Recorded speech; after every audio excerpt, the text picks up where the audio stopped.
Bismillahirrahmanirrahim. Innal hamdalillah nahmaduhu ta'ala wa nasta'inuhu wa nastaghfiruh. Wa na'udzu billahi min shururi anfusina wa sayyiati a'malina. May yahdihillahu fala mudilla lahu wa may yudlil fala hadiya lahu. Asyhadu an la ilaha illallah wahdahu la syarika lah. Wa asyhadu anna Muhammadan abduhu wa rasuluh. Yaqulullahu jalla wa ala Ya ayyuhalladzina amanu taqullaha haqqa tuqatih wa la tamutunna illa wa antum muslimun. Wa qawluhu ta'ala Ya ayyuhalladzina amanu taqullaha wa qulu qawlan sadida yuslih lakum a'malakum wa yaghfir lakum dhunubakum wa may yuti'illaha wa rasulahu faqad faza fawzan 'azima. Amma ba'd. فإن أصدق الحديث كتاب الله وخير الهدي هدي محمد صلى الله عليه وسلم وشر الأمور محدثاتها فإن كل محدثة بدعة وكل بدعة ضلالة وكل ضلالة وأهلها في النار. إخواني في الدين, a'azni Allah wa iyyakum rahimani wa rahimakumullah jami'an.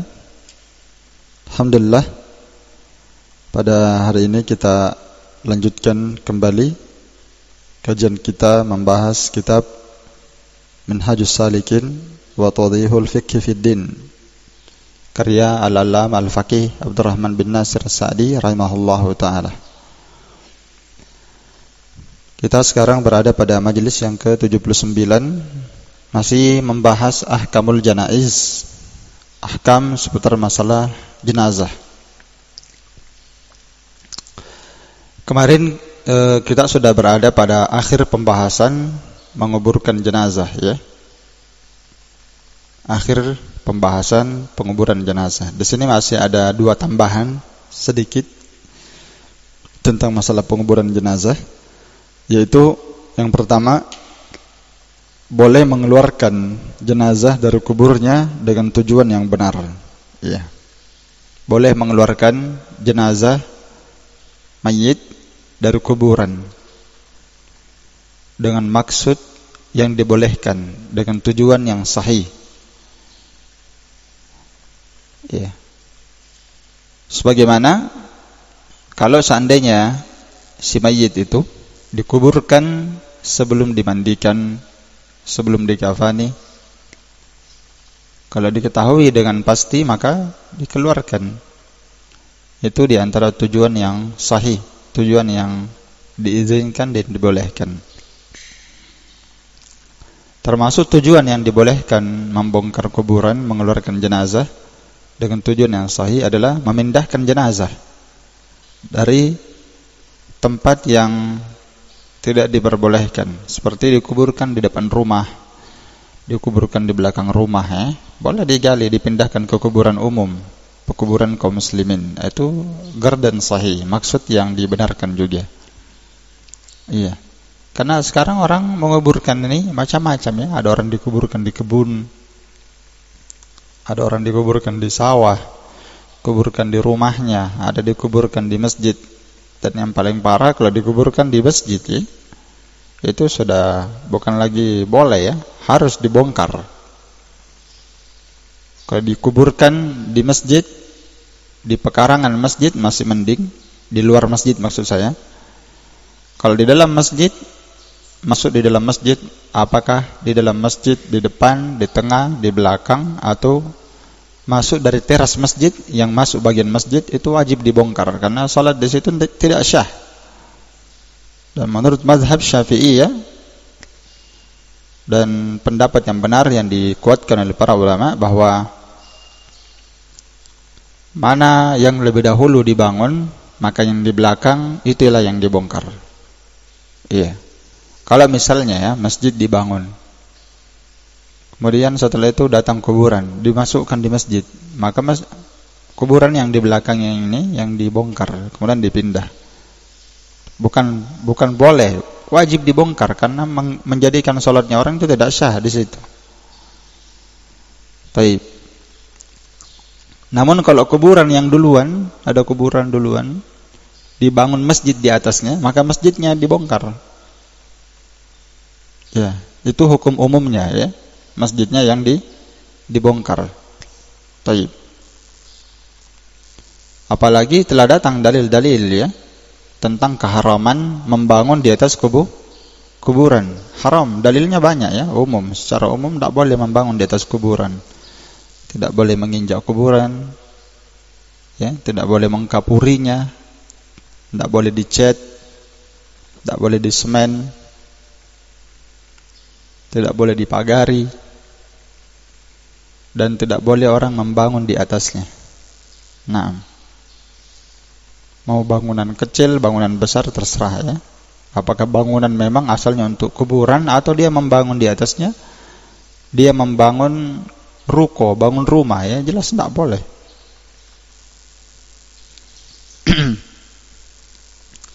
Tayyib, dalil tentang bolehnya membongkar kuburan dengan tujuan yang sahih, tujuan yang benar adalah hadis Jabir bin Abdullah. Tayyib, bahwa Nabi mendatangi kuburan Abdullah bin Ubay bin Salul ya. Ketika dia sudah dikuburkan, maka Nabi perintahkan untuk dikeluarkan. Ini dalil ya bahwa boleh dikeluarkan. Nah, hadisnya panjang, saya tidak selesaikan ya, saya tidak baca semua. Yang jelas di sini Nabi SAW mengeluarkannya, meletakkannya di atas lututnya, kemudian menghembuskan untuknya ludah kepadanya dan memakaikan padanya komisnya, padahal dia adalah seorang yang munafik. Naam. Kemudian yang kedua, tambahan kedua ya, dan ini yang pembahasan terakhir dalam bab penguburan jenazah, yaitu tidak disunnahkan bagi seseorang untuk menggalikan kubur dirinya sendiri sebelum datang kematian. Jadi dia galikan kuburannya. Ya. Kenapa ini? Nanti untuk saya. Jadi dia gali kuburan untuk dirinya begitu ya. Sebelum datang kematian. Karena Nabi SAW tidak melakukan hal itu. Seandainya ini termasuk dari bentuk wara, bentuk apa? Bentuk zuhud terhadap dunia, atau bentuk suatu bentuk ibadah bagus di dalam pandangan orang. Seandainya itu bagus, Nabi melakukannya, wala ashabuhu, dan tidak dilakukan Nabi, tidak pula para sahabatnya. Dan alasan yang lain selain ini, seorang hamba tidak tahu di mana dia mati. Mungkin dia galikan kuburannya di Makassar, ternyata dia mati di Jakarta. Contoh ya. Dia tidak tahu. Namun kata Syekh Albani rahimahullah, kalau maksud seseorang dia galikan kuburan untuk dirinya, istidadun lil maut, untuk persiapan kematian, fahada yakunu minal amal salih, maka ini termasuk amalan salih. Ini sekedar dia galikan untuk persiapan ya. Dia bersiap, bukan dia seperti yang kita sebutkan di awal tadi. Dan ini ada ya, ada salaf yang melakukan ini. Untuk tahu siapa yang melakukannya? Luar biasa ya para ulama kita, seperti Ibn Rajab. Ibn Rajab itu dia galikan kubur untuk dirinya. Iya. Dan dia adalah seorang yang sangat salih. Dan tentang pembolehannya ini, kalau dengan tujuan istidad saja maksudnya, paham ya? Dia galikan kuburannya, tujuannya apa tadi? Istidad. Istidad itu ya persiapan, jangan-jangan kita mati begitu. Ya. Persiapan saja menghadapi kematian, maka itu dibolehkan, bahkan termasuk dari kebaikan kata beliau. Ini dijelaskan tentang kebolehan ini oleh Syekhul Islam Ibnu Taimiyah dalam kitab Al-Ikhtiyarat Al-Ilmiyah. Selesai pembahasan masalah kuburan. Dan tentang masalah kuburan ini ya, tentang masalah kuburan, tentang masalah memandikan, mengkafani, itu nanti akan diulang lagi oleh Syekh Albani rahimahullah di pembahasan bid'ah-bid'ah yang ada di pembahasan itu secara ringkas ya. Kemudian takziah. Sekarang kita masuk pembahasan takziah. Jadi sudah memandikan jenazah, sudah. Yang kedua, mengkafani jenazah. Kemudian yang ketiga, mensolati jenazah. Kemudian yang keempat, mengantar jenazah. Mengantar jenazah ada pembahasan kita bahas kemarin. Kemudian yang kelima, terakhir ini barusan kita selesaikan, menguburkan jenazah. Taib. Nah, sekarang kita masuk di pembahasan yang keenam tentang masalah ahkam al-janaiz, ahkam seputar jenazah. Yang keenam, pembahasan takziyah. Ya. Pembahasan pertama tentang masalah takziyah, poin pertama, disyariatkan takziyah untuk ahlul mayyit. Ya, ini maksudnya disyariatkan seorang memberikan takziyah kepada keluarga si mayit. Takziyah itu kalau kita terjemahkan, ya, menghibur, ya. Kalau kita terjemahkan untuk takziyah, bagusnya itu menghibur jenazah, menghibur keluarga si mayit. Diterangkan oleh para ulama definisi takziyah itu. Jadi takziyah itu definisinya perlu dicatat itu takziyah, ya, karena orang fahamnya takziyah itu macam-macam. Orang pahamnya takziyah itu kumpul di malam meninggal, ya kan? Lalu ada orang yang ceramah. Kalau nggak ada ceramah bukan takziyah namanya. Dan itu sangat keliru sekali. Ya, sangat keliru. Pemahaman yang sangat salah begitu. Karena pemahaman ini sangat salah sudah. Kalau ada orang meninggal tidak ada kumpul-kumpul, bikin acara, tidak ada penceramah, nggak ada makan-makan, nggak ada kumpul-kumpul. Mereka anggap ini orang tuanya kayak dibuang begitu, kayak tidak dianggap. Habis kematian, malam kematiannya, misalnya hari ini mati, nanti malam lampunya mati, tidur semua orang. Artinya mereka anggap itu sebagai bentuk tidak adab kepada orang tua. Harusnya kita bikin acara berbakti kepada orang tua, tapi berbaktinya salah. Ya. Dan takziah bukan begitu takziah. Kita baca hadisnya, ya, kita akan faham bagaimana itu takziah. Kita baca. Definisi takziah adalah alhamlu ala sabri biwa'dil ajri wad du'a'u lil mayyit wal musab. Iya. Takziah itu definisinya adalah mengajak untuk bersabar dengan menjanjikan pahala. Ya, dia mengajak keluarga si mayyit untuk bersabar dan dia janjikan pahala. Wad-du'a'u lil mayyit, dan mendoakan kebaikan untuk si mayyit dan keluarganya yang tertimpa musibah. Itu definisi takziah. Mengajak keluarga si mayyit untuk bersabar dengan menjanjikan padanya pahala kalau dia sabar, serta mendoakan kebaikan untuk si mayyit dan keluarga si mayit didoakan kebaikan juga. Jadi kalau antum datang, ya, misalnya antum datang, ada orang yang meninggal, antum datang di hari meninggalnya, tidak mesti malamnya, ya, yang digambarkan takziah malam pi, habis maghrib, habis isya, kumpul, enggak, keliru itu. Bahkan yang habis meninggal setelah dikuburkan kita datang ke rumahnya bisa. Kalau pagi meninggal, kita datang siang bisa. Mau datang sore bisa. Mau datang malam bisa. Pagi, besoknya juga bisa. Bahkan dulu para as-salaf, mereka memberi takziah hari meninggalnya. Kalau mereka tidak sempat datang, tidak datang. Iya. Meninggal.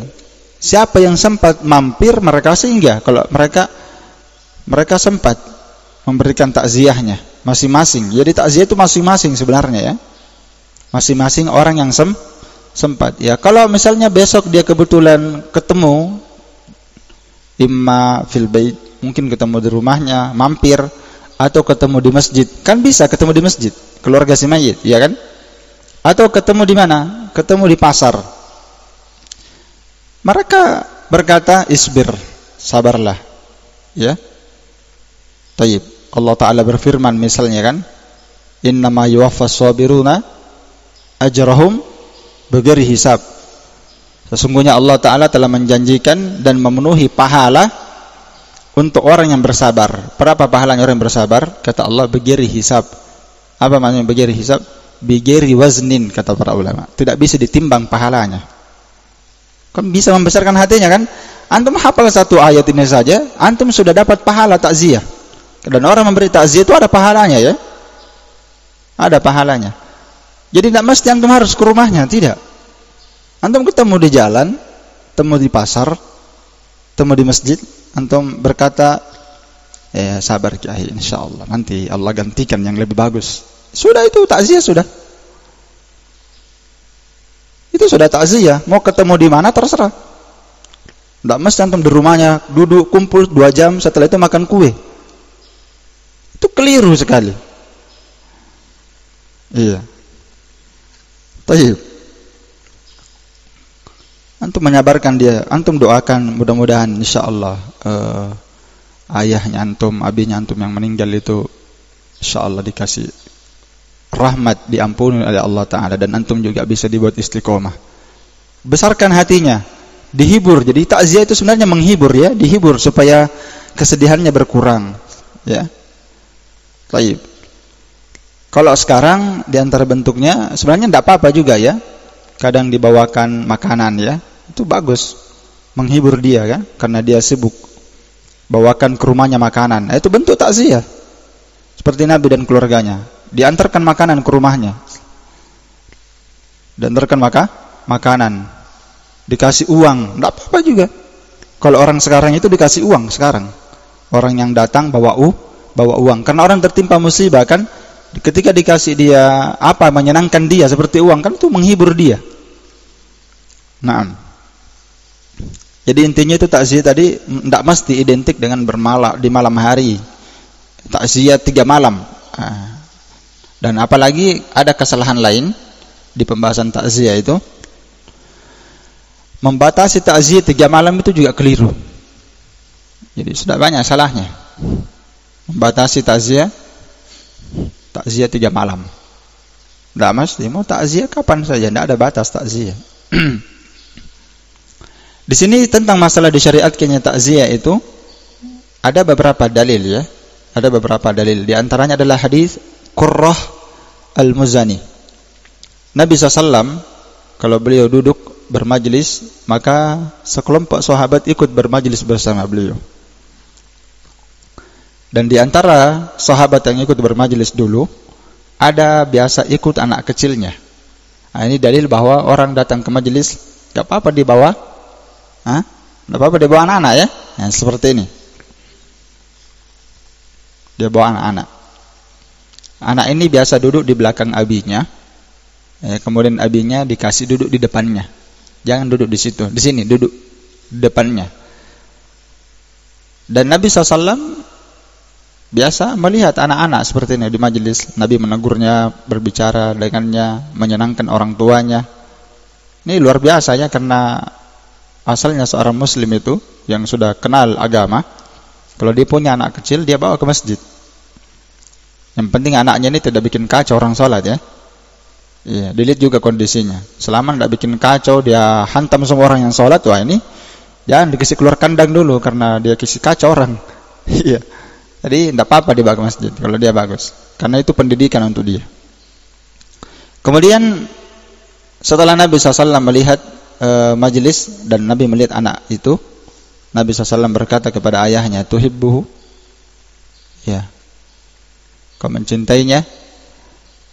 Maka orang tuanya berkata, ya Rasulullah, uhibbukallaha kama uhibbuhu. Ya Rasulullah, aku mencintaimu karena Allah sebagaimana saya mencintai anak ini. Iya. Setelah itu, jadi dia ini maksudnya digambarkan bahwa ini abinya, dia cintai sekali nih anaknya, sampai dibawa ke majlis. Suatu hari anak itu meninggal. Kesedihan yang sangat buat dia. Maka akibatnya apa? Sahabat ini pun tertinggal dan tidak hadir di majelis lagi. Maksudnya dia ingat terus itu anaknya. Karena dia ingat terus anaknya, fahazin alaih, dia sangat bersedih dengannya. Maka suatu hari Nabi merasa kehilangan ya. Kehilangan, jadi Seperti itulah Nabi SAW seorang pengajar. Ada orang biasa dilihat hadir, ya ketika dia tidak ada, dia tanyakan, mana fulan? Ya kan? Kata Nabi, malila ara fulanan, kenapa saya tidak melihat fulan? Dia tidak hadir di majlis. Faqalu ya Rasulullah, ya, bunayyuhul ladzi ra'aitahu halak. Anaknya yang dulu antum lihat itu sudah meninggal. Maka Nabi SAW pun datang mendatangi dia. Karena Nabi dengarkan berita dia meninggal, maka Nabi mendatangi dia dan bertanya tentang anaknya. Lalu sahabat itu mengabarkan bahwa anaknya sudah meninggal. Fa'azzahu alaih, itu syahidnya. Jadi syahidnya di sini, di situ yang saya baca tadi. Fa'azzahu alaih, maka Nabi memberikan takziah kepadanya. Apa maksudnya memberikan takziah? Kita sudah tangkap. Nabi menghiburnya. Iya. Dan cara menghiburnya tentunya harus kita juga kalau mau menghibur orang dengan ucapan yang benar, ya. Jangan dia hibur orang dengan hadis palsu. Iya. Dia kasih dia hadis tentang anak yang meninggal nanti begini. Jangan sembarang, ini masalah agama. Ya, Pak, dia kata sabar, ya. Kalau dia katakan seperti itu sesuai kadar ilmu, kan orang diberikan ilmu itu masing-masing bertingkat berbeda. Dia hibur bagaimana yang menyenangkan dia. Insyaallah taala nanti Allah akan ganti yang lebih bagus. Itu kan bagus. Taib.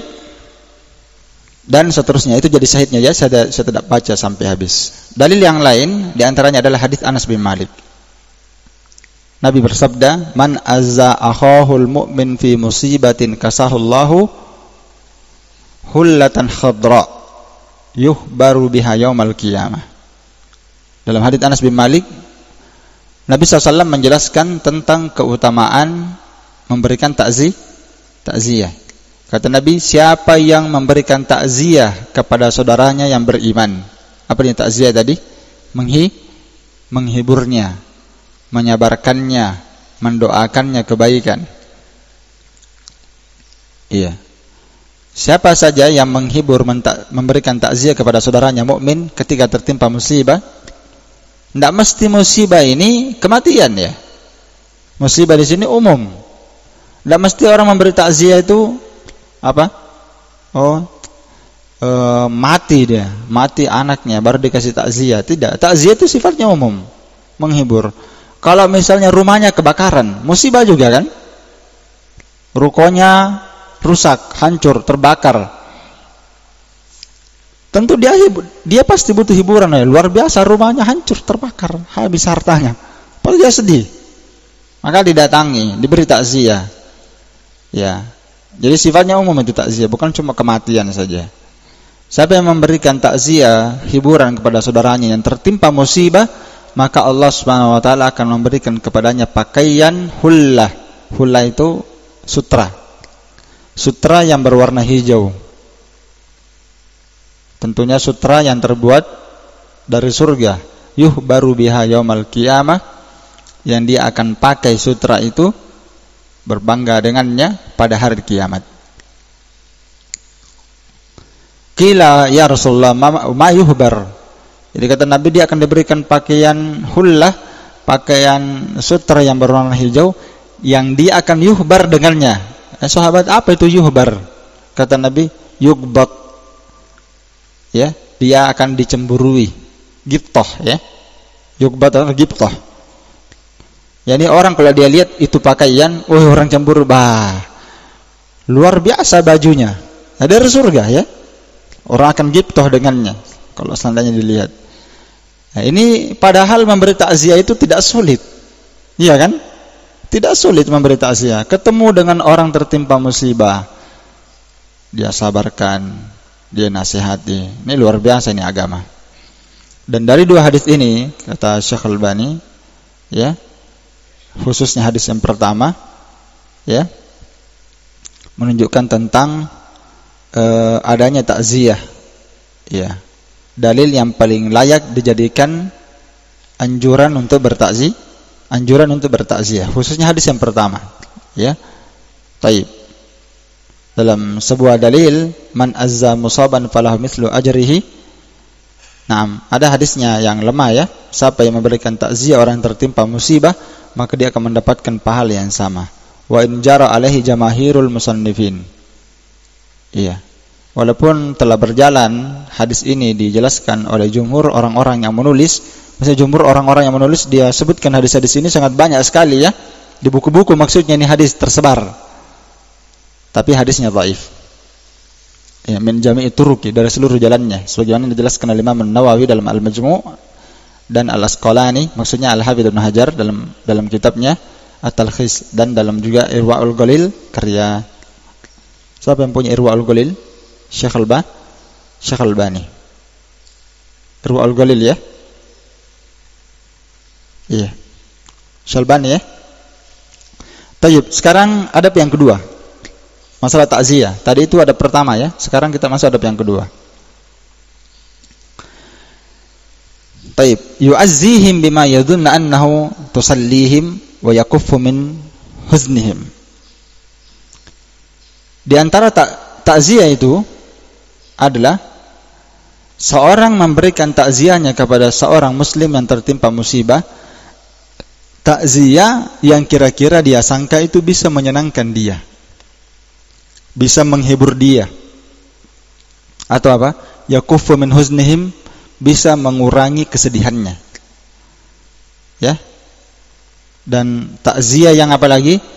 Yang yahmiluhum ala ridha was sabri, yang bisa mengajak dia untuk ridha kepada musibah itu dan bersabar. Iya. Nah, ini takziah ya. Jadi ini takziah, maksudnya ini Syalbani, takziah itu bentuk dan sifatnya asalnya umum asalnya. Ya. Artinya apa yang kira-kira antum anggap kalau antum ucapkan kalimat itu bisa berkurang kesedihannya, bisa terhibur hatinya, bisa menyenangkan dia, dan bisa mengajak dia untuk ridha dengan musibah itu, berserah diri kepada musibah itu dan bersabar dengannya. Iya. Taib. Jelas ya?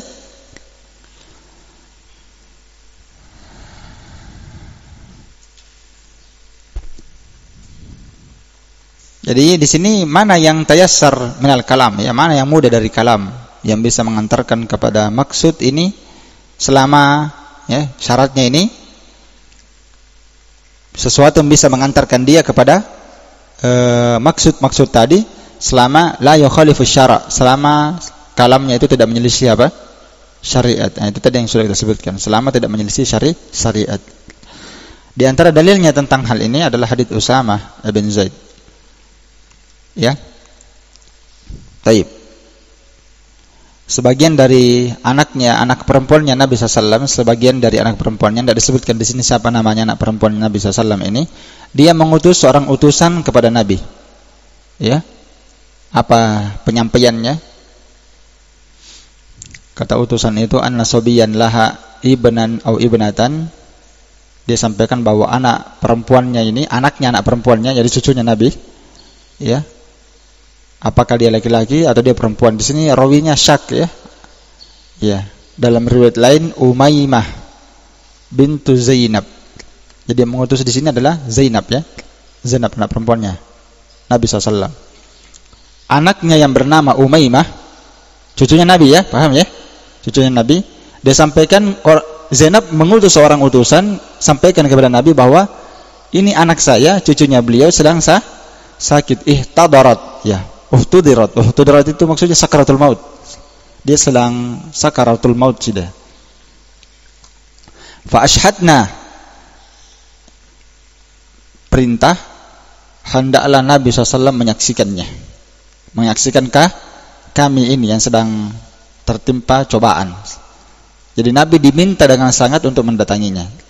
Maka Nabi arsala ilaiha yaqra salam.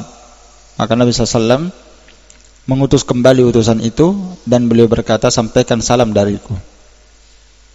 Berarti Nabi tidak datang ya. Difaham maksudnya ini? Karena Nabi mengutusnya kembali dan sampaikan salam. Nabi tidak datang. Dan Nabi berkata, sampaikan kepada dia, inna lillahi ma akhadha wa lillahi ma a'ta wa kullu syai'in indahu ila ajalin musamma faltasbir wal tahtasib. sampaikan kepada Zainab, sesungguhnya Allah Ta'ala memiliki apa yang Allah ambil. Iya. Yakni apa yang Allah ambil itu memang miliknya Allah Ta'ala, tidak bisa ditahan. Sudah takdir. Walillahi ma'a'ta, dan segala milik Allah Ta'ala apa yang Allah beri. Maka semua di dunia ini adalah titipan, pemberiannya Allah Ta'ala, termasuk kita ini manusia. Dan Allah Ta'ala mengambil apa yang Allah miliki. Wa kullu syai'in indahu ila ajalin musamma, dan segala sesuatu indahu yang dimiliki oleh Allah Ta'ala itu ada masanya, tidak ada yang kekal begitu. Ada masa ajalnya begitu, ada ajalnya masing-masing, masa habisnya. Oleh karena itu faltasbir, bersabarlah kamu dengan musibah itu, satu. Yang kedua, wal tahtasib, harapkanlah pahala. Ini dua, ini paling pokok orang tertimpa musibah apa saja, mau kematian, kebakaran, dan seterusnya, hilang harta, selalu bersabar, karena sabar itu wajib. Yang kedua, harapkan pahala di balik musibah. Iya.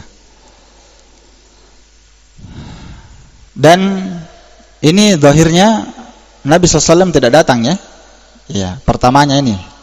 Tapi Zainab mengutus orang itu kembali, dan dia suruh bersumpah, wallahi. Ya, kalau sudah pakai sumpah ini ya sudah pasti Nabi datang, ya kan? Disuruh bersumpah, arsalat tuksim alaih, datang kembali ke sana dan bersumpah, la ya'tiyannaha, harus dia datang. Faqama, setelah itu Nabi berdiri. Kumna, kami ikut berdiri. Kemudian setelah sampai di tujuan, Nabi SAW menggendong bayi itu di atas pangkuannya. Kemudian nafsuhu toqa'aki'u, nafasnya sudah terputus-putus, gitu, sudah mau meninggal ini. Anak bayi, la ilah, subhanallah. Maka anak kecil ini sudah nafasnya terengas-engas ya, sudah terputus-putus, mau meninggal. Taib. Kemudian yang hadir di majelis Nabi pada waktu itu, mendatangi rumahnya Zainab dan menggendong anaknya, hadir di tempat itu Sa'ad bin Ubadah. Ini orang-orang afdalnya orang Nasr ya, pimpinannya orang Nasr, Sa'ad bin Ubadah, Mu'ad bin Jabal, Ubay bin Ka'ab, Zaid bin Thabit, warijalun, dan laki-laki yang lain. Ini dikisahkan oleh Usama bin Zaid ya. Yang hadir di situ itu beberapa orang. Setelah itu mengalirlah air mata Nabi SAW. Lalu Sa'ad berkata, "Mahada ya Rasulullah?" Ada apa ini ya Rasulullah? Maksudnya saat itu yang difahami oleh mayoritas para sahabat, orang meninggal itu tidak cocok menangis. Karena mereka pahami jangan sampai itu termasuk dari bentuk apa? Niyaha. Kan niyaha menangis juga. Cuma saya sudah bahas di pembahasan itu toh. Niyaha itu bukan mujarrad, bukan sekadar menangis, tapi dia ada diikuti oleh lisan dan perbuatan yang mengikutinya dari perkara yang tidak Allah ridhoi. Makanya perlu kita batas-batasi itu sesuatu yang bagian darinya dan yang bukan bagian darinya. Maka ketika Nabi menangis, kata Sa'ad, "Mahada ya Rasulullah?" Ada apa ini ya Rasulullah? Waqad nahaita 'anil buka. Nah, dia bertanya, bukankah kita dilarang menangis kalau tertimpa musibah?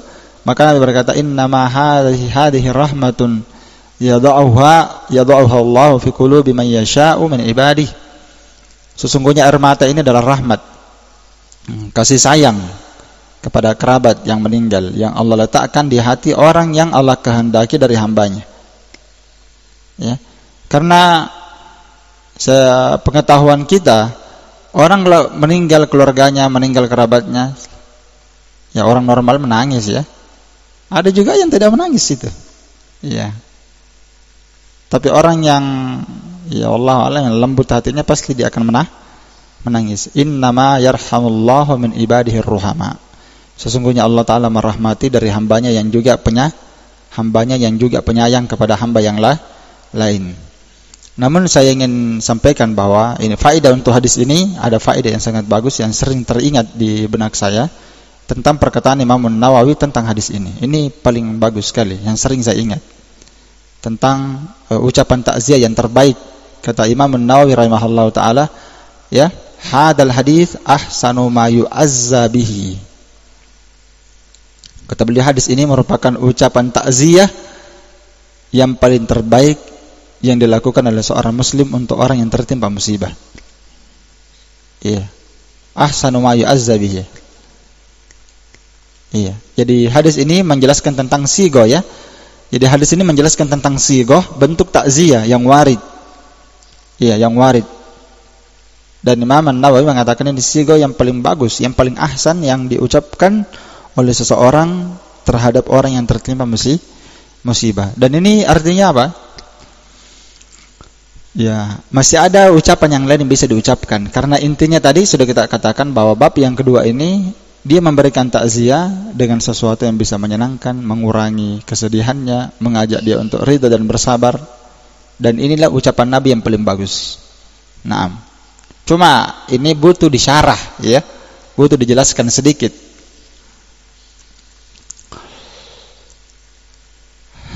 Kemudian di antara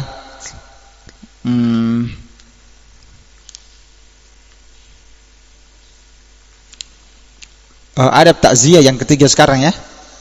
Sudah dua tah? Yang ketiga tentang masalah takziah. Takziah itu tidak boleh dibatasi 3 hari. Tidak boleh takziah itu dibatasi 3 hari. Baik. Adapun hadis yang menyebutkan, ada hadis yang menyebutkan la azaa fauqa salasin, tidak ada takziah lebih daripada 3 hari. Berarti dia membatasi 3 hari, ya. Dan ini yatadawaluhul awam, telah disebarkan oleh orang awam. Iya. Fala yu'rafu lahu aslun, maka sama sekali tidak ada diketahui asalnya. Artinya ini tidak ada asalnya, baik dalam hadis, mau hadis sahih, mau hadis dhaif, enggak ada. Ya. Ini kan bukan hadis ini. Kalau dikatakan la asla lahu itu bukan hadis namanya itu. Tidak ada asalnya. Maksudnya sumbernya enggak ada. Enggak ada sumbernya. Ya. Dan yang paling menggelikan sekali, banyak orang mengatakan itu hadis, ini hadis. Bukan cuma ini, bukan cuma ini. Banyak orang menyebarkan hadis padahal tidak ada asalnya. Seperti misalnya, ya, takbir, ya, takbir. Ini ibu jari menyentuh daun telinga. Saya dengarkan orang-orang umum, bahkan orang-orang yang dikatakan cendekiawan, alim, sama semua perkataannya. Ini katanya sepakat para ulama. Bayangkan, dia nukil sepakat para ulama. Semua ulama sepakat bahwa tangan kalau takbir itu disentuhkan ini ibu jari kemana? Ke telinga. Asy-Syaikh Al-Albani berkata, menyentuhkan ibu jari ke telinga kalau takbir la aslalahu, kata beliau. Tidak ada asalnya, sumbernya tidak ada. Tidak dalam hadis sahih, tidak ada dalam hadis dhaif. Bagaimana bisa dikatakan ijma'?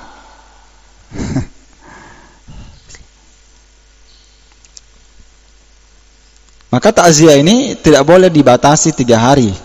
3 hari itu 3 malam, ya, begitu tidak boleh.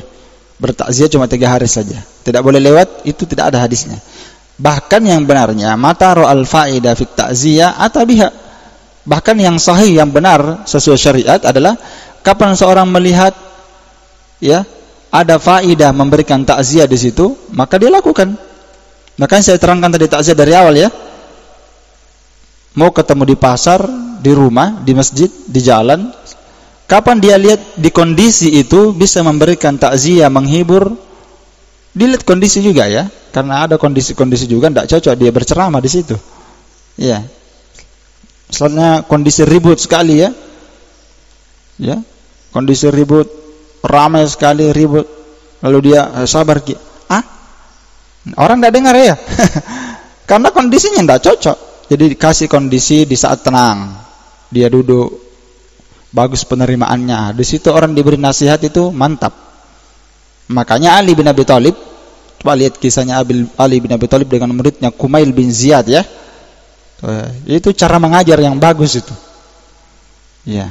Karena Ali ini adalah seorang yang sangat berilmu, ya. Ali itu dikenal orang sangat berilmu sekali. Dia masuk Islam paling pertama, ya, masih umur 6 tahun. Dan dia Dan dia menyertai Nabi SAW itu dimanapun Nabi berada, dia selalu ada di sana. Ilmunya sangat banyak sekali. Jadi ketika dinasihati Kumail bin Ziyad, dia bawa ke tempat yang sepi, di lorong, di tempat yang sepi, baru dia kasih nasihat. Wah, ilmunya itu meresap. Nah, maka seperti itu orang kalau mau dikasih nasihat, tidak bagus di tempat umum. Bagus di tempat-tempat yang kira-kira ilmu itu bisa meresap ke dalam jiwanya, ya. Dan telah sabit, ini bantahannya tadi ya, untuk tidak boleh membatasi takziah 3 hari. Dan telah sabit Nabi SAW melakukan takziah lebih daripada 3 hari. Ada hadis-hadisnya. Nah, ini sudah jelas, tidak ada hadis membatasi. Justru yang ada, Nabi memberikan takziah, menghibur orang yang meninggal lewat daripada 3 hari dalam hadis Abdullah bin Ja'far radhiyallahu taala anhuma. Baik. Hadisnya panjang.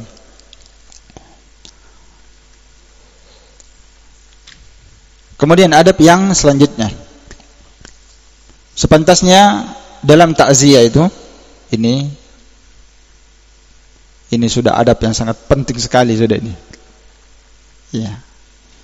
Sepantasnya seorang yang mengadakan takziah itu meninggalkan alias menjauhi 2 perkara dalam bertakziah.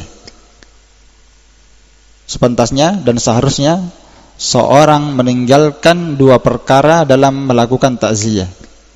Meskipun 2 perkara ini telah dilakukan oleh keumuman manusia. Meskipun 2 perkara ini telah dilakukan oleh siapa? Keumuman manusia. Apa yang pertama? Harus dihindari nih kalau orang takziah. Yang pertama, ijtima'u lit-ta'ziyah. Berkumpul-kumpul untuk mengadakan takziah. Taib. Berkumpul-kumpul untuk mengadakan takziah fi makanin khas, di tempat khusus. Seperti di mana dilarang? Kadar, di rumah, awil makbarah, atau di kuburan, awil masjid, atau di masjid. Sudah 3 langsung disebut. Kenapa? Karena tidak ada di amalan para salaf seperti itu. Nah, ini yang pertama ya. Tidak boleh orang sengaja berkumpul untuk mengadakan takziah di tempat tertentu, tempat khusus. Baik di rumah, tidak boleh. Atau di kuburan, dikumpul baru dia berceramah. Atau di masjid. Ya, dia mengadakan takziah di situ. Dan yang paling hebat kalau di zaman sekarang, saya tambahkan lagi ya. Yang paling hebat di zaman sekarang, main kartu. Ya kan? Ya tidak. Orang mati itu kalau dia di daerah Bugis kematian hari ini, nanti malam itu ramai main kartu. Di tempat saya itu di Bone banyak sekali yang seperti itu. Malamnya itu main kartu orang, bahkan dapat hadiah. Iya, yang menang main kartu, main domino, dapat hadiah. Ini orang mati ini. Iya. Anda bayangkan ini kejahilannya orang. Nah, yang kedua yang tidak diperbolehkan, ittikhadu ahli al-mayyit at-ta'am lidiyafatil waridin lil aza. Membuat ya ahlul mayyit, keluarga si mayyit, membuat makanan untuk menjamu orang-orang yang datang bertakziah. Iya. Jadi keluarga si mayit, pemilik rumah yang meninggal itu tadi, keluarganya si mayit, dia membuat makanan untuk menjamu orang-orang yang datang untuk bertakziah. Dilakukan tidak ini? Hah? Sudah ini semua kena ini. Iya, ini kena semua. Hadisnya Jarir bin Abdullah Al-Bajali. Tentang keharaman 2 perkara ini, berkumpul mengadakan takziah di rumah, di masjid, di kuburan, atau membuat makanan dari keluarga si mayit untuk orang yang datang bertakziah. Tentang 2 keharaman ini diterangkan dalam hadis Jarir bin Abdullah Al-Bajali. Jarir bin Abdullah Al-Bajali berkata, "Kunna na'uddu fi riwayatin nara al-ijtima'a ila ahli al-mayyit wa sani'at at-ta'am ba'da dafnihi minan niyahah." Dulu kami, kunna itu maksudnya dulu kami para sahabat, dan itu mereka nukil di zamannya Nabi SAW, dan itu bagian dari agama. Kami dulu di zaman masa Nabi SAW dan para sahabatnya, kami memandang dan kami menghitung berkumpul-kumpulnya manusia di rumah keluarga si mayit dan membuat makanan setelah dikuburkannya si mayit, kami anggap itu bentuk niyahah. Niyah itu apa hukumnya? Haram. Wa naihatu idza lam tatub qabla mautiha tuqamu yaumal qiyamah wa alaiha sirbalu min qatran. Kata Nabi SAW, orang-orang yang tidak bertobat dari perbuatan niyahah, maka dia akan dibangkitkan pada hari kiamat, diberikan pakaian, ya, iya, dari ter, dicampur dengan penyakit jarob, penyakit gatal. Ya, jadi dia dikasih baju kurung dari neraka. Dalil menunjukkan tentang haramnya niyah. Iya. Al-Imam An-Nawawi, saya kasih keterangan ini karena yang paling banyak melakukan ini orang-orang pengikutnya Syafi'iyah katanya. Kami Syafi'i. Kami pengikut mazhab Syafi'i. Pokoknya kami mau Syafi'i sampai mati. Nah, sekarang dengarkan ini pendapat Imam Syafi'i tentang berkumpul-kumpul itu. Kata Imam An-Nawawi dalam Al-Majmu' jilid 5 halaman 306. Wa amal julus lit ta'ziyah, adapun duduk-duduk melakukan takziah berkumpul-kumpul, fanassa asy-Syafi'i wal musannif. Maka kata Imam An-Nawawi, maka nasnya Imam Syafi'i, nasnya langsung jelas. Demikian pula nasnya musannif. Musannif ini adalah Asy-Syairazi. Ya. Ini pengarang matan kitab Al-Majmu', ya, Syarah Al-Muhadzab. Baik. Karena Imam An-Nawawi mensyarah buku itu menjadi hampir 30 jilid, ya. Kitabnya Asy-Syairazi itu. Kata Imam An-Nawawi, duduk-duduk melakukan takziah, Imam Syafi'i dan imam besarnya Syafi'iyah yaitu Asy-Syairazi, ulama besarnya Syafi'iyah, sairul ashab ala karahatihi. Dan seluruh ashab, kawan-kawannya, itu menganggapnya karahah. Karahah itu istilah mereka makruh, tapi bermaksudnya haram. Jelas, ya? Qalu ya'ni bil julus laha ayatami ahlul mayyit fi baitin. Mereka berkata, ya, ulama Syafi'iyah semua ini berkata, duduk-duduk berkumpul-kumpul, ya, keluarga mayit, ya, sengaja dia berkumpul-kumpul, ya, keluarga mayit ini dia kumpulkan orang, ya, di rumahnya dengan tujuan supaya orang itu datang jika ingin bertakziah. Jadi maksudnya ahlul mayyit itu mempersiapkan perjamuan, begitu. Difaham maksudnya? Dia siapkan apa? Perjamuan di rumahnya supaya orang itu datang kepada mereka, fayaksuduhum. Maksudnya orang itu datang kepada mereka bagi siapa yang mau melakukan takziah. Ini dibenci, dilarang, tidak boleh seperti ini. Qaulu bal bagi an yang sarifu fi hawaijihim. Dalam mazhab Syafi'iyah lagi berkata, mereka juga berkata bahwa yang sepantasnya dalam melakukan takziah itu adalah ayan sarifu fi hawaijihim. Mereka semuanya bubar, pulang, kerjakan hajat masing-masing. Maksudnya sibukkan diri dengan kesibukan masing-masing seperti biasanya. Jadi kalau orang mati itu sudah meninggal, sibukkan dengan pekerjaan yang biasa berjalan setiap hari. Difaham, ya? Maksudnya tidak ada itu istilah vakum, ya, berkumpul, enggak. Jalankan biasanya saja. Mereka kembali mengerjakan hajat mereka masing-masing. Terus gimana kalau mau takziah? Faman sadafahum azzahum. Siapa yang secara kebetulan bertemu dengan keluarga si mayit, dia kasih takziah. Nah, begitu tadi kan yang saya jelaskan, kan? Sama. Siapa yang kebetulan berjumpa keluarga si mayit, dia kasih takziah, dia hibur. Ketemu, masya Allah. Saya dengar keluarga antum sedang tertimpa musibah. Sabar. Allah kasih pahala. Allah ganti lebih baik. Segala sesuatu itu sudah Allah takdirkan. Ridholah kepada Allah. Selesai. Sudah pergi. dapat pahala sudah, dikasih apa tadi? Dikasih pakaian dari surga. Siapa yang kebetulan ketemu mereka, ketemu. Tapi kalau ada orang meninggal, enggak perlu dia harus berkumpul seperti itu. Iya. Wala farqa bainar rijal wan nisa fi karahatil julusi laha. Dan tidak ada perbedaan laki-laki dan perempuan dibenci untuk sengaja duduk-duduk di rumahnya si mayit.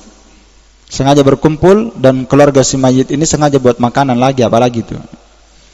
Bahkan Al-Imam Syafi'i, nasnya lagi Imam Syafi'i, langsung dari kitabnya, Kitabul saya pengikut Syafi'i.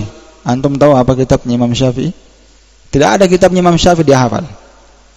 Karena memang kebanyakan orang mengikuti Syafi'i itu taklid saja. Karena kalau ditanya apa kitabnya Imam Syafi'i, nggak ada yang hafal. Ini sekarang kitabnya Imam Syafi'i diantaranya Kitabul Kata Imam Nawawi,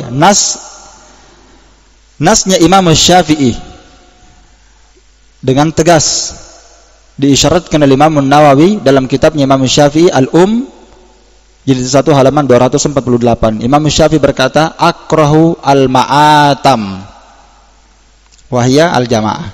Saya membenci al-ma'atam. Apa itu al-ma'atam?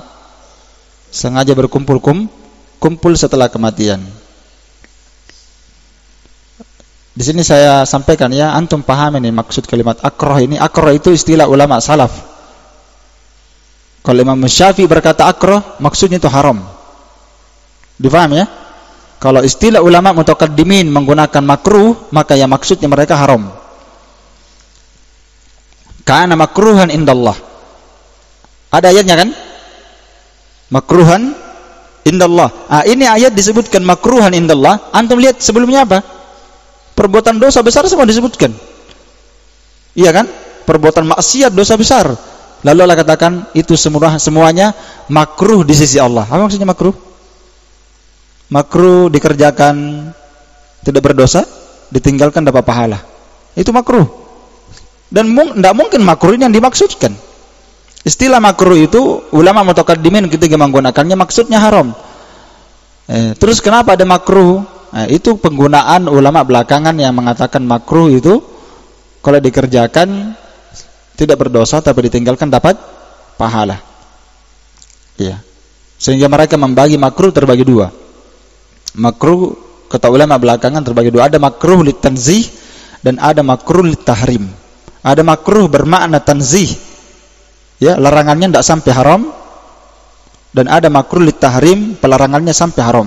Dan penggunaan ulama dulu seperti Imam Ahmad, Imam Syafi'i menggunakan makruh yang mereka maksudkan apa tadi? Haram. Ya. Kata Imam Syafi'i, akrahul ma'atam. Aku memakruhkan al-ma'atam. Berkumpul-kumpul di rumah si mayit. Maksudnya haram. Itu pendapat Syafi'i. Wa in lam yakun lahum bukaun, meskipun tidak mereka menangis di situ. Meskipun mereka tidak menangis di acara takziah itu mereka tidak menangis, tapi kumpul-kumpul, maka itu tidak boleh. Kenapa tidak boleh? Fa inna dzalika yujaddidul hazan, karena berkumpul-kumpul, sengaja berkumpul di situ, itu senantiasa akan memperbaharui kesedihan. Iya. Akan memperbaharui kesedihan. Nanti kalau lama-lama kumpul lagi, kumpul sama-sama keluarganya, kumpul orang semua yang datang,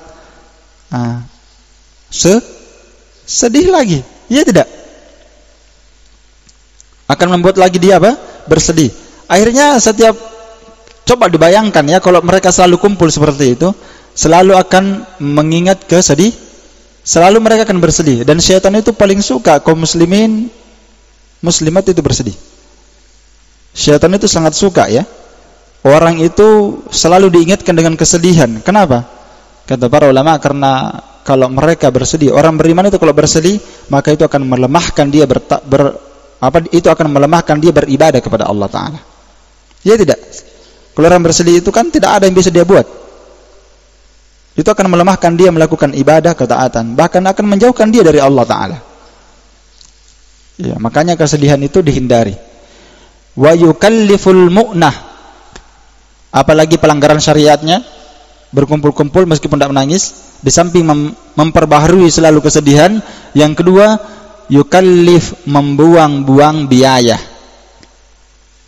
Ya kan? Membuang-buang harta.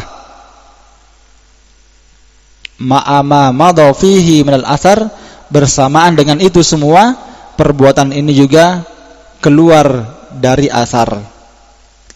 Iya. Keluar dari apa? Keluar dari petunjuk syariat maksudnya. Iya.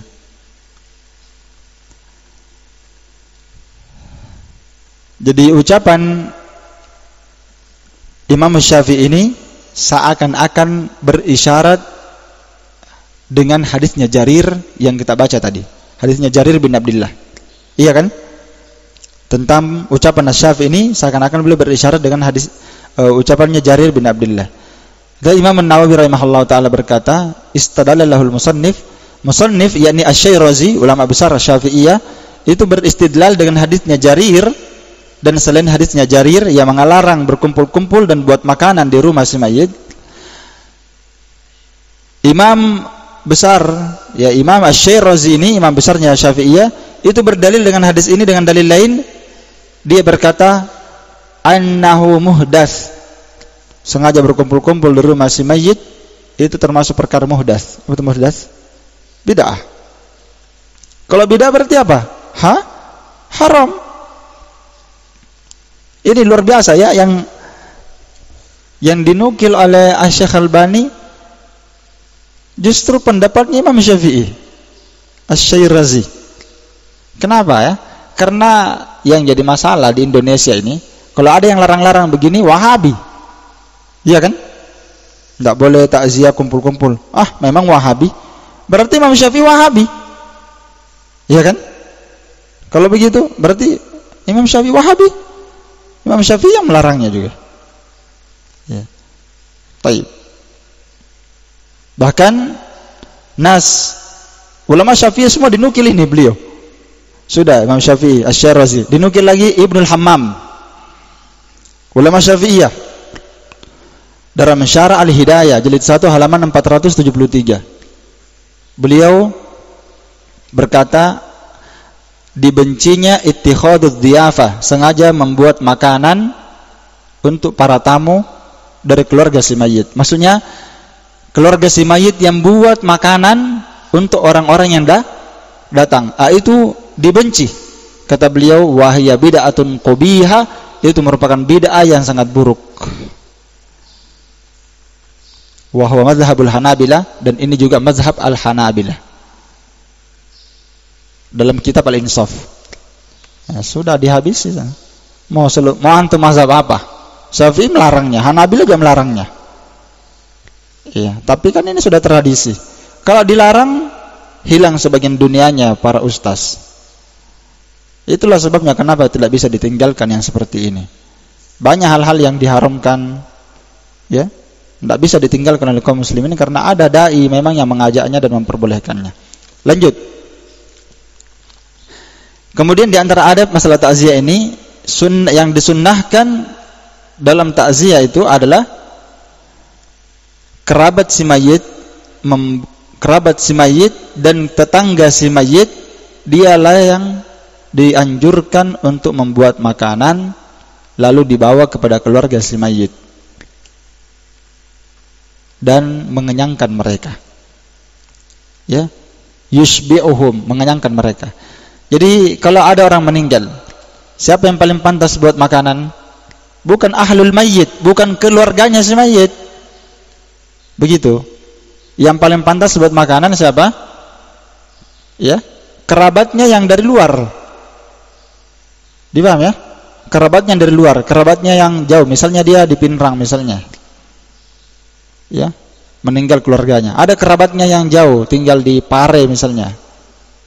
Atau tetangganya atau tetangganya misalnya. Itu yang buat makanan. Dia bawa ke rumah siapa? Ke rumahnya si mayit. Dia bawa makanan, dia bawa minuman. Nanti kalau ada kerabatnya di sana berkumpul, tidak apa-apa, dia makan sama-sama. Tidak ada masalah. Difaham ya? Jadi jangan juga difahami, tidak boleh makan sama sekali. Itu butuh dirinci ya. Ini masalah sekarang berkembang. Ada keluarganya dari jauh. Saya kasih contoh ya. Ada orang meninggal ya. Meninggal keluarganya. Tentu keluarganya dari jauh banyak yang datang kah? Datang dari Makassar, dari Jakarta, dari mana-mana, dari jauh sekali tempatnya. Iya. Setelah proses penguburan, kan mereka tidak langsung pulang, rumahnya jauh sekali. Iya kan? Bahkan mereka butuh bermalam. Boleh tidak dia makan di situ? Tidak boleh, haram. Mati, tamunya mati nanti tidak makan. Pasti dia makan kan? Ya, yang seperti ini tidak ada masalah ya. Jangan dipermasalahkan yang seperti ini. Dia makan di situ bukan karena ini, bukan berkumpul-kumpul dengan yang dimaksudkan tadi. Itu masalahnya lain. Iya. Kalau dia masak di situ sama-sama, misalnya keluarganya datang dari jauh, dia bawa beras misalnya, dia makan sama-sama di situ, tidak ada masalah. Jadi jangan dipahami sempit. Dan ini masalah banyak ya, rincian-rincian sebenarnya, tapi yang secara umum seperti itulah insyaallah. Yang paling pantas membawa makanan itu tetangganya, kerabatnya, bahkan walaupun bukan kerabatnya, dia datang ke sana bawa makanan, minuman, supaya nanti kalau ada orang yang datang bisa makan dan minum. Itu tidak masalah. Orang nanti kebetulan keluarganya yang datang ke sana, ya minum, makan, tidak ada masalah. Karena ada orang sudah bawakan makanan. Nah, ini berdasarkan hadits Abdullah bin Ja'far. Lamma ja'a na'yu Ja'farin hina kutila, qala Nabi isna'u li ali Ja'far tu'aman. Ketika datang berita kematiannya Ja'far di medan perang, ya, maka Nabi SAW berkata kepada keluarganya, kepada istri-istrinya, isna'u li ali Ja'far, buatkanlah makanan untuk keluarganya Ja'far. Faqad atahum amrun yashghaluhum, karena sungguh telah datang kepada mereka perkara yang menyibukkan mereka. Galau begitu, kan orang tertimpa musibah, kematian. Ya, buatkan makanan karena mereka sekarang sedang sibuk. Au atahum ma yushghiluhum, atau datang kepada mereka perkara yang menyibukkan mereka. Ini adab yang seharusnya. Jadi kalau ada orang meninggal, kerabatnya lah yang harusnya mengerti, ya kan? Kerabatnya, sepupu-sepupunya, ya, keluarga-keluarganya yang di luar rumah ya. Yang dilarang buat makanan itu siapa tadi? Ahlul mayyit. Siapa ahlul mayyit? Ahli warisnya, anaknya, istrinya. Nah, itu tidak boleh yang buat makanan dari rumah itu, tidak boleh. Karena kalau dia siapkan makanan, berarti dia sengaja mengajak orang untuk berkumpul, dan itu dibenci. Nah, Imam Syafi'i lagi dinukil, Imam Syafi'i dalam Kitabul jilid 1 halaman 247 berkata, wa ahabbu li jiranil mayyit aw dil qarabah ay ya'malu li ahli al mayyit fi yawmin yamutu wa lailatihi ta'aman yushbi'uhum fa inna dhalika sunnatun wa dzikrun karim. Imam Syafi'i berkata, saya senang bagi tetangga si mayit atau kerabatnya si mayit, mereka lah yang membuat makanan untuk keluarga si mayit, untuk ahlul mayit, untuk keluarganya. Dia buatkan makanan pada hari dia meninggal dan pada malam harinya. Pada harinya atau pada malam harinya dia buatkan makanan yang bisa mengenyangkan mereka. Jelas ya? Karena ini termasuk dari bentuk sunnah. Taib, termasuk dari bentuk sunnah. Dan ini dilakukan oleh ahlul khair, kata Imam Syafi'i, dilakukan oleh orang-orang salih sebelum kita di zaman as-salaf, wa ba'dana, dan orang yang datang setelah kita. Jelas ya? Nah, terakhir dari pembahasan takziah, disunnahkan mengusap kepala anak yatim dan memuliakannya. Nah, maksudnya ini dimasukkan dalam bab takziah karena misalnya ada anak yang meninggal orang tuanya, meninggal abinya, meninggal umminya misalnya, atau salah satunya meninggal ya, yatim ya, maka di antara bentuk takziah kepadanya adalah membantunya, dan membantu anak yatim itu keutamaannya besar sekali. Apalagi orang yang meninggal bapaknya ya, abinya, tentunya keuangannya sudah berbeda ketika dia ada dengan tidak, maka membantu mereka itu bagus, mengusap kepalanya, membantunya dengan harta, iya. Sebagaimana datang dalam hadits Abdullah bin Ja'far, iya. Selesai pembahasan takziah. Kita masuk pembahasan setelahnya ya. Selesai pembahasan takziah, kita masuk ke pembahasan yang lainnya tentang masalah yang lain ya. Yaitu ma yantafi'u bihi al-mayyit. Kita tambah lagi ya sekitar 5 menit atau 10 lah paling lama. Sekarang pembahasannya ini yang baru lagi, bab yang baru yaitu bab ma yantafi'u bihil mayyit. Amalan apa sajakah yang bermanfaat bagi orang yang telah meninggal? Ini juga penting sekali karena adanya hal-hal yang dianggap bermanfaat padahal bid'ah, tidak bermanfaat bagi si mayit. Ya, paling minimal antum tahu kiriman apa? Kiriman Al-Fatihah. Itu kan sudah, ini masuk ke pembahasan ini. Bermanfaat tidak? Iya. Kalau ada dalilnya jelas ya bermanfaat. Kalau tidak ada biar dia kirim Al-Fatihah 1000 kali, enggak. Nabi tidak pernah mengajarkan kita kirim pahala pakai Al-Fatihah. Dikirimkan pahala Al-Quran. Tidak ada kiriman pahala Al-Quran, tidak ada. Jadi pembahasan Al-Fatihah itu masuk ke pembahasan kiriman pahala Quran. Sementara Quran itu untuk orang hidup, bukan untuk orang mati. Iya. Sampai ada yang mengajikan ya, digajikan 30 juz setiap malam. Panggilan apa pesantren. Datang ki santri. Darul Hijrah datang ke sana. Tidak boleh Darul Hijrah tidak mengaji seperti ini. Taib. Ma yantafi bihil mayyit. Amalan apa yang bermanfaat bagi si mayyit? Yantafi'ul mayyit min amali ghairihi bi umur. Mayyit itu bisa mendapatkan manfaat dari orang yang hidup, dari selainnya maksudnya, dari orang yang hidup dengan beberapa amalan berikut ini. Jadi ini pembahasan kita, orang yang sudah meninggal itu bisa mendapatkan manfaat dari amalan selainnya. Ya kan? Dari amalan selainnya.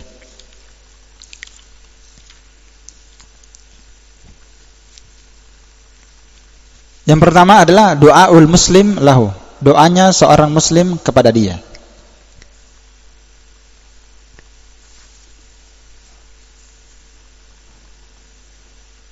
Selama doanya ini terpenuhi syarat-syarat dikabulkannya doa. Ini tidak diragukan lagi ya. Walaupun tidak dibahas sebenarnya tidak masalah.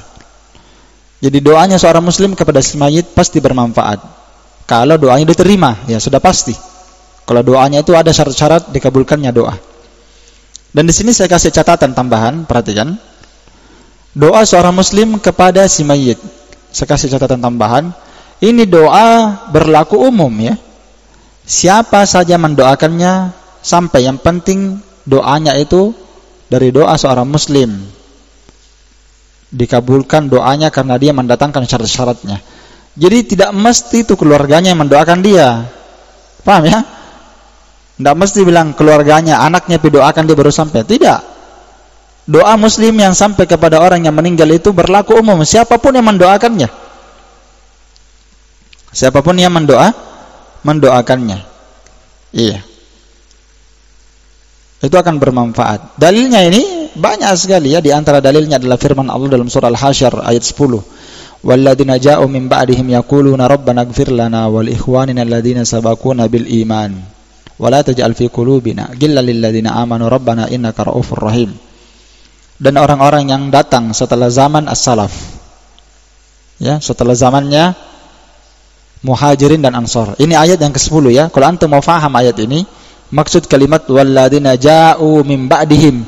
Himnya ini kembali gimana? Lihat ayat 9 dan ayat 8. Ayat ke-8 itu taib. Kalau antum lihat surah Al-Hasyr ya, ayat ke-8 itu Allah Ta'ala berbicara tentang orang Muhajirin. Ya kan? Mereka yang meninggalkan kota Mekkah, berhijrah ke Madinah. Ayat ke-8 tentang Muhajirin. Ayat yang ke-9 Allah berbicara tentang sahabat siapa? Ansar. Walladzina tabawwa'ud dar wal iman. Ya kan? Kalau di ayat ke-8 lil fuqara'il muhajirin alladzina ukhriju min diyarihim, ya kan? Di ayat yang ke-10, nah, generasi yang datang setelah mereka. Begitu. Dipaham ya? Ayat ke-8 Muhajirin, ayat ke-9 Ansar disebutkan, dijelaskan. Di ayat yang ke-10 ini dia yang kita bacakan, yaitu golongan yang datang setelah mereka. Berarti mereka semuanya sudah mati. Dipaham ya? Nah, orang yang datang setelah mereka itu, mereka berdoa, Rabbana ghfir lana wal ikhwanina. Ya Allah, ampunilah kami dan ampunilah saudara-saudara kami alladzina sabaquna bil iman, yang telah mendahului kami dalam keimanan. Nah, berarti dalil ini menunjukkan boleh mendoakan orang yang sudah meninggal, walaupun bukan kerabatnya. Tidak mesti kerabatnya. Dan janganlah engkau menjadikan hati kami ini gedengki ya kepada orang-orang yang beriman. Ya.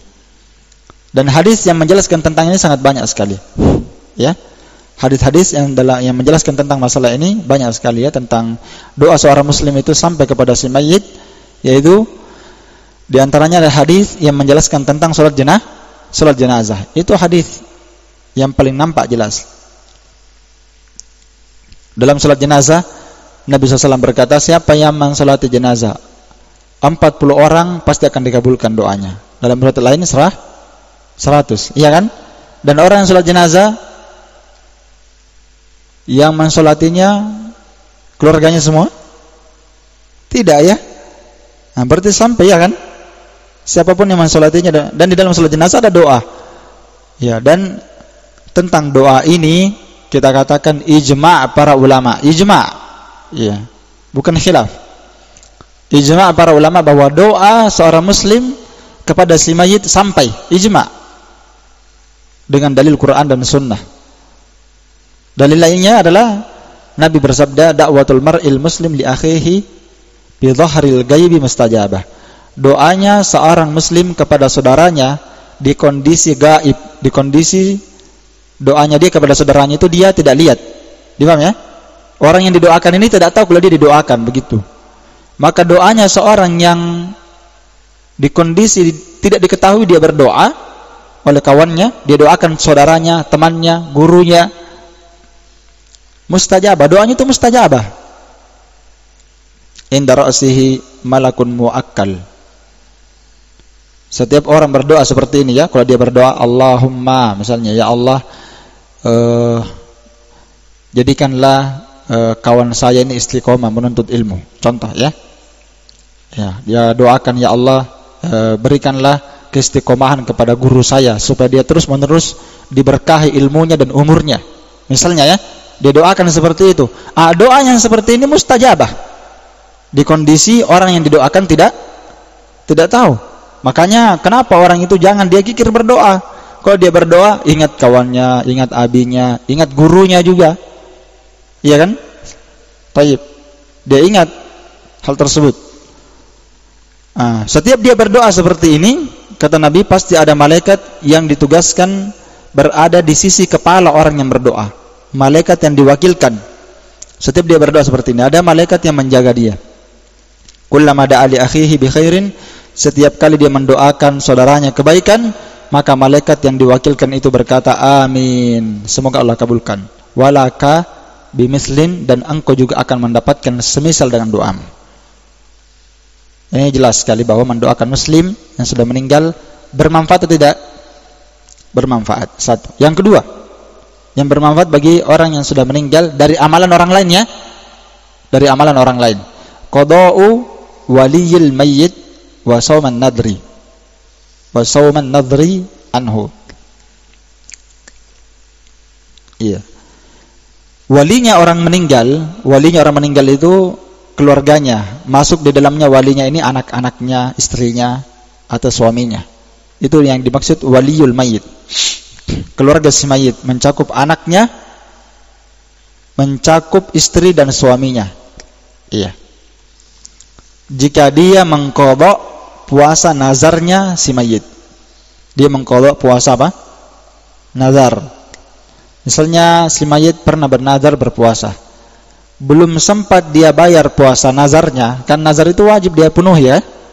Belum sempat dia bayar puasa nazarnya ini, meninggal karena ada uzur. Maka walinya si mayit, siapa walinya tadi? Anaknya, istrinya atau suaminya, boleh mempuasakan dia. Diqadhakan, dibayar puasa itu oleh siapa? Anaknya atau istrinya atau suaminya. Ini berdasarkan hadits Aisyah. Man mata wa alaihi siyamun shama anhu waliyuh. Barang siapa yang meninggal dan dia punya kewajiban puasa, maka walinya yang mempuasakan dia. Iya. Dan ini dalilnya banyak ya. Iya. Dalilnya banyak ya. Ini tadi yang hadis yang saya bacakan, hadits Aisyah riwayat Bukhari dan Muslim, dan datang juga dalam hadits Ibnu Abbas. Ya. Datang dalam hadits Ibnu Abbas. Diceritakan dalam hadits Ibnu Abbas itu bahwa ada seorang perempuan, ya, ada seorang perempuan yang meninggal ya, dan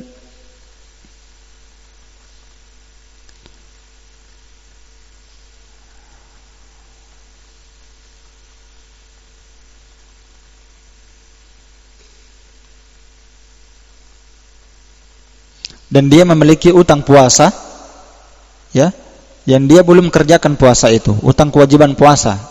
Setelah itu dia meninggal. Wanita itu meninggal, lalu datanglah kerabatnya. Kerabatnya ini disebutkan di sini saudari perempuannya atau anak perempuannya. Dia datang kepada Nabi SAW tentang saudarinya yang meninggal tadi, atau ibunya yang meninggal, karena yang datang anaknya. Dia ceritakan kepada Nabi SAW. Lalu Nabi berkata, "Ara'aituki law kana 'alaiha dainun kunti taqdinahu." Ya, bagaimana pendapatmu kalau dia punya utang? Apakah kamu bayarkan utangnya? Qalat na'am, iya. Katanya iya. Maka Nabi berkata, "Fadainullahi ahaqqu ayyuqda." Utang yang dilakukan kepada Allah, ibadah wajib, ya kan? Itu lebih baik, lebih berhak untuk dibayar dan ditunaikan. Faqdi an ummik, tunaikanlah utang puasamu itu terhadap ibumu. Jelas ya? Iya. Dan ada lagi hadis yang lain ya. Ada lagi hadis yang lain. Yang kesimpulannya kata Syekh Al-Albani rahimahullah taala, hadis-hadis ini seluruhnya sharih, jelas menunjukkan disyariatkannya puasanya walinya si mayit. Ya, yang dia ganti puasa apa tadi? Puasa nadar, puasa wajib. Kalau puasa sunnah tidak ya. Yang puasa wajib yang dia nazarkan. Iya. Baik. Adapun pada hadis yang pertama itu mutlak ya. Iya. Hadisnya mutlak. Ya, yaitu dia bisa berpuasa shaumal fardhi aidan. Ya, ada puasa wajib juga. Ada puasa wajib yang belum dia bayar. Jadi mencakup puasa nadar dan mencakup puasa wajib di zahir hadis yang pertama. Ya, dan ini pendapat Asy-Syafi'iyah. Ini pendapat Asy-Syafi'iyah, dan ini juga mazhab Ibnu Hazm dan selainnya. Taib. Wa dhahaba ila al-awwal al-Hanabilah. Ya. Sedangkan Imam Ahmad dan pengikut mazhab Hanabilah, mereka berpendapat yang diqadha itu hanyalah puasa nazar saja. Adapun mazhab Syafi'iyah dan mazhab Ibnu Hazm boleh berpuasa nazar, diqadha puasa nazar oleh keluarganya, dan bisa puasa wajib. Puasa wajib maksudnya puasa Ramadan maksudnya. Ya, puasa Ramadan. Jadi misalnya dia punya puasa, ini pendapat Syafi'iyah dan Ibnu Hazm ya. Jadi misalnya dia berpuasa di bulan Ramadan. Dia haid, berarti dia tidak puasa 7 hari, ya kan? Contoh. Setelah Ramadan berlalu, kan waktunya 8 saja, luas, dia boleh bayar, yang penting belum masuk Ramadan setelahnya. Ternyata dia meninggal, belum sempat dia bayar, maka puasa wajib ini bisa diqadha oleh siapa? Saudarinya, anaknya, atau siapa saja dari kerabatnya. Jelas ya? Yang dekat. Ini pendapat beliau. Tapi pendapat Imam Ahmad berkata, la yusamu 'anil mayyit illa fin nadar. Tidak boleh dipuasakan si mayit, diqadha maksudnya untuknya, kecuali puasa apa? Puasa nadar saja. Jadi ada khilaf. Naam. Sekira ini cukup untuk sementara insyaallah.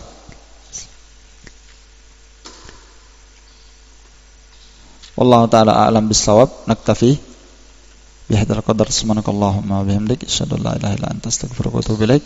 Alhamdulillahirabbil alamin.